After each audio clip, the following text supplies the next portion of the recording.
Police have still not identified a man whose body was found in Spanish Wood district in Holland Bay, St. Thomas on Sunday. The body, which was in partial state of decomposition, was reportedly discovered by two farmers who went searching for their missing animals.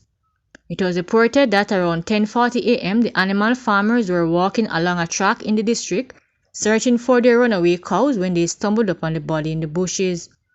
A report was then made by both men at Golden Grove Police Station, and a team visited the scene.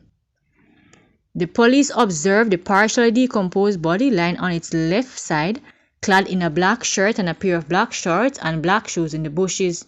The scene was processed and the body removed.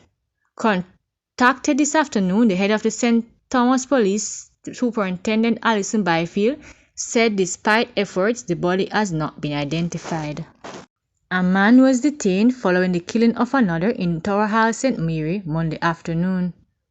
The deceased has been identified as O'Neill Davis, otherwise called Bunny Ruggs or Rugo, a resident of Days Mountain in the parish. It is reported that around 5:45 p.m. both men had a dispute near the Area 2 Police Headquarters in Tower Ilse. According to the police, during the dispute a knife was allegedly used to stab Davis in his chest.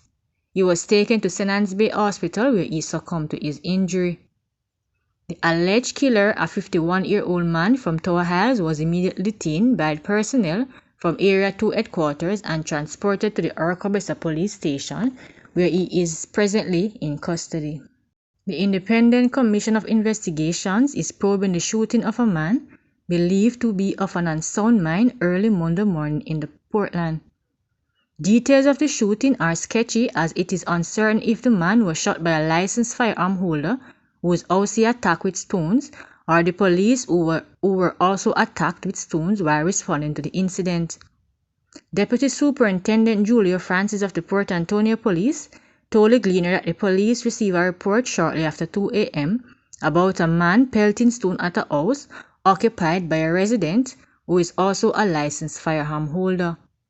According to Francis, when the police arrived at the location, they too came under attack from the man believed to be of an unsound mind who pelted stone at them, damaging a Mitsubishi pickup service vehicle.